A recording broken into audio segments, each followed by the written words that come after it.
हमसायों को तकलीफ देना। एक हदीस में हुजूर सल्लल्लाहु अलैहि वसल्लम ने हुकूकुल इबाद की अहमियत को बड़ी खूबसूरती से उजागर फरमाया। हज़रत सैयदुना अबू हुरैरा रज़ियल्लाहु ताला अन्हु इस हदीस को रिवायत करते हैं कि एक शख्स ने हुजूर सल्लल्लाहु अलैहि वसल्लम से अर्ज़ की कि या रसूलल्लाह सल्लल्लाहु अलैहि वसल्लम, एक औरत नमाज की बहुत ज़्यादा कसरत करती है, उसकी नमाजें बहुत ज़्यादा हैं, वो सदक़ात और खैरात में भी बड़ी कसरत करती है, लेकिन अर्ज़ की या रसूलल्लाह, उसका लोगों के साथ मामला कोई इतना अच्छा नहीं है। हुजूर ने फरमाया हिया फिन्नार, कि वो जहन्नुम में जाएगी।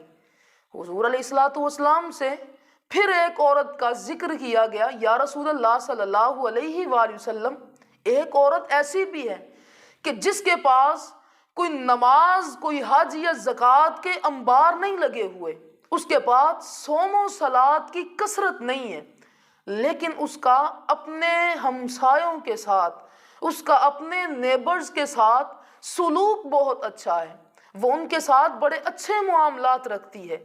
हुजूर सल्लल्लाहु अलैहि वसल्लम ने फरमाया हिया फिल जन्ना, कि वो औरत कल क़यामत वाले दिन जन्नत की मुस्तहिक हो जाएगी।